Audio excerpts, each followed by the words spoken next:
This is Phil, who's a retired Episcopal priest, and he gives his time mentoring a couple of young kids in South Carolina. Phil, would you tell us something about the two kids and maybe the last thing you did with each of them? Well, thank you, Wayne, for this opportunity. I am called a guardian ad litem, and I work under the sponsorship of the courts of South Carolina, and I work with the Department of Social Services. And whenever they have a case of a family where the children have been abused or neglected, then the Social Services takes over and the court appoints a volunteer guardian to work with them. My job is to see those children at least once a month and to learn about them as much as I can. So I go to their schools, talk to their teachers and principals, and visit them and see to their needs and see that they get a fair shake out of all this court legal process. These two children I have now, the little girl is 7 years old. She's mildly retarded, very pleasant, cute, attractive, a little on the quiet side, shy. The boy is 17, and he is one that I think he's gotten not a very good shake from our education system. He is, we had him tested recently, and he's 17, but he's quote in the 9th grade, but he only qualifies as 3rd and 4th and 5th grade in other subjects. When they needed clothes last year for the winter, when I took this case, there's a place in Charleston that I go to and get clothing for them.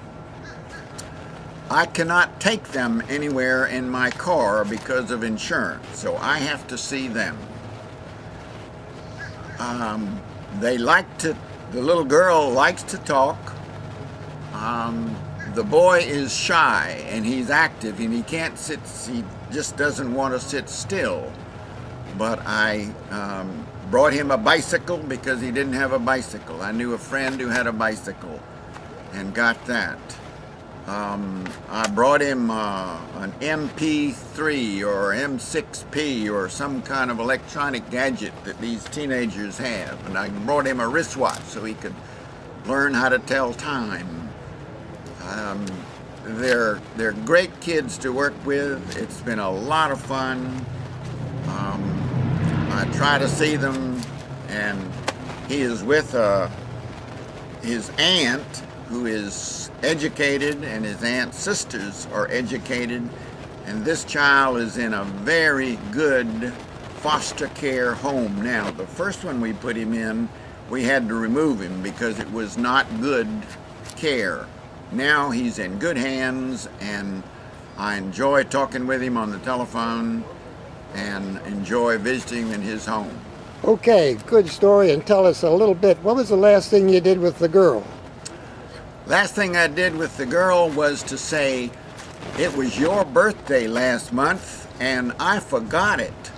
So I want to know what you didn't get for your birthday, and I'm going to bring it to you next time I see her.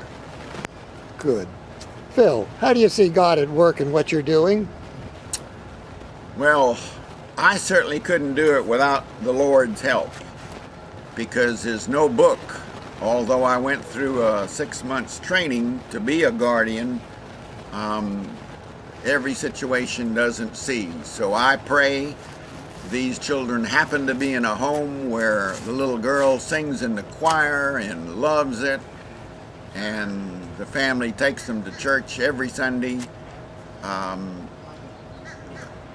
It's just hard to know where the Lord helps, but when they ask you questions, I don't know the answer, and somehow the Lord tells me what to say, and most of the time it seems to be supportive and encouraging and uplifting feedback so that they feel better about themselves. I think you've answered my second question, but maybe add any further thought to how God helps you. Oh, that's not an easy question. telling me what to say. I remember them in my prayers. It's at home when I say my prayers. I think of them as I drive toward their house on a visiting day and say, Lord, help me to say the right thing and to do the right thing, and when I get there. It's a great story of care, Phil. Thanks for your time. Thanks for what you're doing for these two people.